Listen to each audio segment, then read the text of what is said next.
semana hubo una gran polémica, porque se viralizó en redes sociales un video de unas personas teniendo relaciones sexuales nada más y nada menos que en la municipalidad de Vitacura. Así partió la noticia. Luego, con los días se fueron revelando más detalles. Estas personas eran funcionarios de la municipalidad y además resulta que uno de ellos estaba casado. ¿Pueden imaginarse el sentimiento de ese esposo que fue traicionado? Su cónyuge le mintió, rompió su promesa de fidelidad y, no siendo eso suficiente, le humilló de manera pública. Todo un país se enteró de que le habían sido infiel.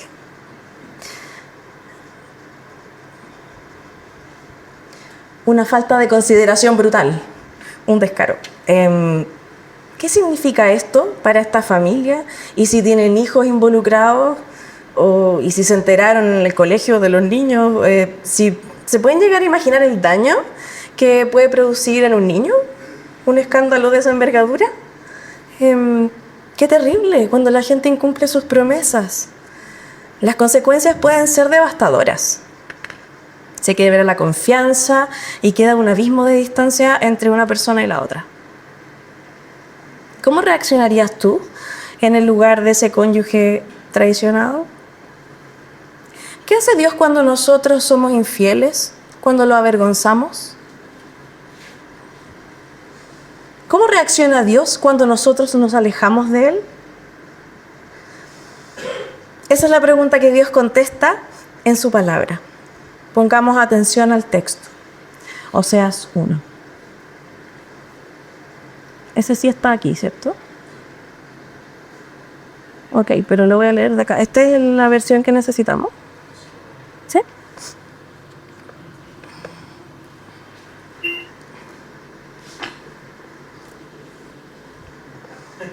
¿Ah? No, Oseas. No está. Bueno, pero es Oseas 1. Por favor, para los que tienen Biblia, pueden sacarla y leerla conmigo. Voy a leer. Palabra del Señor que vino a Oseas, hijo de Beeri, en días de Usías, Jotam, Acaz y Ezequías, rey de Judá, y en días de Jeroboam, hijo de Joás, rey de Israel.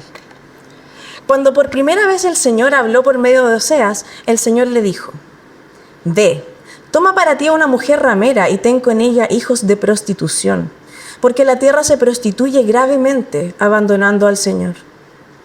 Oseas fue y tomó a Gomer, hija de Diblaim, y ella concibió y dio a luz un hijo.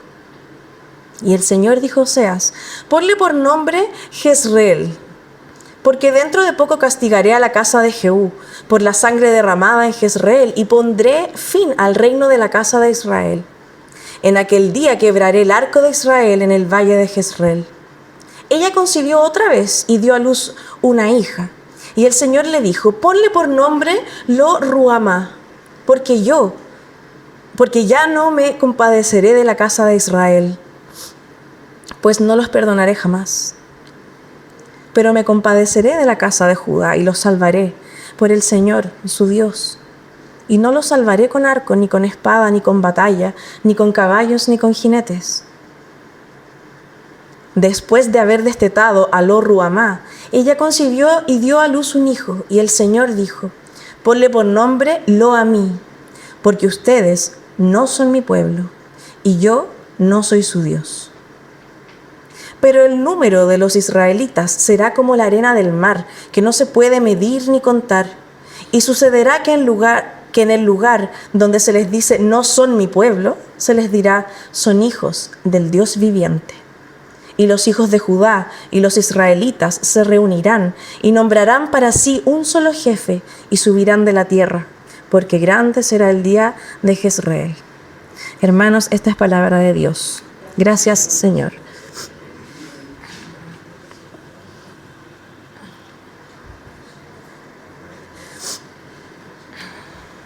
Oseas vivía en el reino del norte, aproximadamente 200 años luego de que se había separado Israel en el reino del norte, llamado Israel, o también se le llama en este texto Efraín o Jacob, y el reino del sur, llamado Judá. Entonces, Oseas es un libro escrito por un profeta en el contexto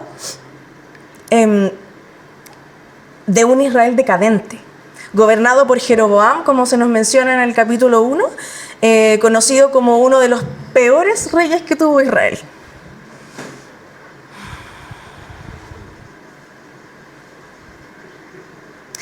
Estaban llenos de idolatría de los israelitas adorando dioses ajenos y de contiendas con los países vecinos, con el imperio asirio acechando para poder devorar a Israel. Oseas es un libro mayoritariamente de poesía. Ahí Dios le dice al profeta que se case con una prostituta llamada Gomer, a modo de ejemplo de que Israel mismo se prostituía gravemente, abandonando al Señor y abrazando la idolatría. Dios le manda a tener hijos con ella y Gomer vuelve a la prostitución. Esta vez, contra todo pronóstico, Dios le dice a Oseas que vaya, que pague sus deudas a sus amantes, que la conquiste nuevamente, renovando su promesa de amor y fidelidad con ella. Todo esto como un símbolo profético de la relación que Dios tiene con Israel. Dios ha sido un esposo fiel con Israel. Los sacó de la esclavitud de Egipto, los llevó al monte Sinaí donde hizo un pacto con ellos y les dijo que fuesen fieles solamente a Él. Dios les llevó hasta la tierra prometida, pero ellos fueron infieles, dedicándole ofrendas a los Baales, siendo idólatras, adúlteros con Dios. Todo esto es explicado en los primeros capítulos del libro de Oseas, que si tienen tiempo se los recomiendo mucho, del 1 al 3. Debido a esta infidelidad, Dios perfectamente podría haber decidido terminar su pacto con ellos. Israel no cumplió su parte. Lo merecían, era lo justo. Sin embargo, Dios decide otra cosa. Dios renueva su pacto con Israel, no se rinde, persevera. Esto no deja fuera que Israel obtuviera la consecuencia de su rebeldía. Estaba la inminente invasión de Asiria, la posibilidad de ser exiliados y finalmente fue lo que ocurrió, tener que irse de la tierra prometida. Si tienes tu Biblia, te invito a abrir en el capítulo 2, en el versículo 13. Ahí nos cuenta un poco. Dice, la castigaré por los días de los Baales, cuando ella les ofrecía sacrificios y se adornaba con sus zarcillos y joyas, y se iba tras sus amantes y se olvidaba de mí, declara el Señor. Aquí está condenando con claridad la idolatría de Israel. Y más tarde en el capítulo 9, en el versículo 3, también puedes revisarlo conmigo, plantea las consecuencias que van a sufrir por su desobediencia. Y de hecho se van a ir al exilio. Dice, no permanecerán en la tierra del Señor, sino que Efraín volverá a Egipto y en Asiria comerán cosas inmundas. Israel insiste en su rebeldía e idolatría, no obedeció y como consecuencia sufrió entonces la invasión de Asiria y se fueron al exilio. Pero, spoiler alert, la historia no termina en un castigo. Hay esperanza de restauración definitiva. Un día Dios traería el arrepentimiento a Israel y se volverían de hecho a adorarlo. Mira conmigo el capítulo 2, el verso 14 y 15. Y tengo la dicha de decir que este es mi pasaje favorito de la Biblia. Y es un privilegio poder compartirlo con ustedes porque de verdad me emociona cuando lo leo. Por tanto, voy a seducirla, llevarla al desierto y hablarle al corazón. Allí le daré sus viñas y el valle de Acor de esperanza, y allí cantará como en los días de su juventud, como en el día en que subió de la tierra de Egipto. Él va a poner sobre ellos un rey mesiánico que también va a traer la bendición de Dios y el reposo que buscan. Puedes acompañarme a leer el capítulo 3, el verso 4. Porque por muchos días los israelitas quedarán sin rey y sin príncipe, sin sacrificio y sin pilar sagrado, sin efod, sin ídolos domésticos. Después los israelitas volverán y buscarán al Señor, su Dios, y a David, su rey, y acudirán temblorosos al Señor y a su bondad en los últimos días. Oseas está llamando insistentemente a Israel a arrepentirse y volverse a Dios, advirtiendo de las consecuencias que esto tendrá. Se plantea la pregunta entonces, ¿qué va a hacer Dios frente a esta desobediencia terrible de Israel? Y Dios contesta esta pregunta en el capítulo 11, versículo 8 al 11. Fíjate bien. ¿Cómo podré abandonarte, Efraín? ¿Cómo podré entregarte, Israel? ¿Cómo podré yo hacerte como a Adma? ¿Cómo podré tratarte como a Zeboim? Mi corazón se conmueve dentro de mí, se enciende toda mi compasión. No ejecutaré el furor de mi ira. No volveré a destruir a Efraín, porque yo soy Dios y no hombre, el santo en medio de ti, y no vendré con furor. En pos del Señor caminarán, Él rugirá como un león, ciertamente Él rugirá, y sus hijos vendrán temblando desde el oriente. De Egipto vendrán temblando como aves, y de la tierra de Asiria como palomas. Y yo los estableceré en sus casas, declara el Señor. A Dios le duele profundamente la desobediencia de Israel, pero su compasión es mucho, pero muchísimo más grande. Dios es insistente con su amor a Israel, conquista a su pueblo, lo seduce a pesar de su intento de alejarse. Es catete para amar. Entonces lo que Oseas está intentando decirnos es que el amor de Dios nos persigue insistentemente, aún en medio de nuestros intentos de alejarnos de Él. Se los voy a repetir. Lo que Oseas está intentando decirnos es que el amor de Dios nos persigue insistentemente, aún en medio de nuestros intentos de alejarnos de Él, porque sí, lo intentamos constantemente. Quizás tú te estás empezando a alejar del Señor, o antes tenías una relación mucho más cercana con Él, o tal vez no oras de corazón hace semanas o meses, o estás solo repitiendo como loro el Padre Nuestro. O a lo mejor te da vergüenza orar, porque ya ni te acuerdas cuándo fue la última vez que lo hiciste. Quizás no lees la Biblia hace tiempo, y hace tanto tiempo que ni siquiera te acuerdas dónde está tu Biblia. Y como no lo has hecho, sientes culpa por no haber escuchado a tu Señor en su palabra.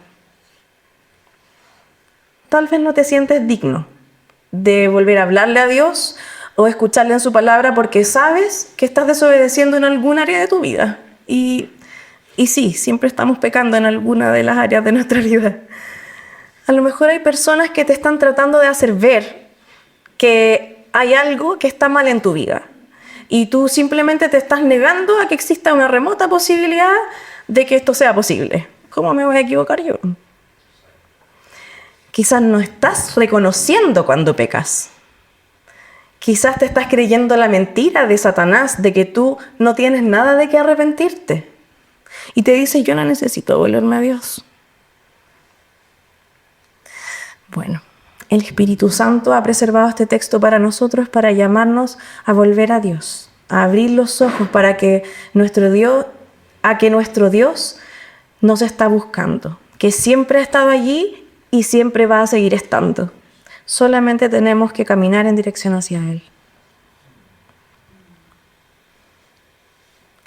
Si estás alejándote de Dios buscando descanso en series de Netflix, en redes sociales, en vacaciones o en dormir más, vuélvete a Dios. Si estás alejándote de Dios para cumplir metas, o sacar carreras, o sacar posgrados, vuélvete a Él, porque Él es tu mayor éxito. Si estás alejándote de Dios en medio de la depresión o alguna enfermedad física, vuélvete a Él, porque Él te va a sostener en los momentos difíciles. Si estás alejándote de Dios al buscar conexión profunda en una relación amorosa o en una amistad, vuélvete a Dios.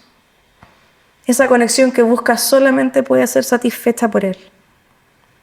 Vuélvete a Dios, corre a Dios. No lo pienses tanto, no pienses más.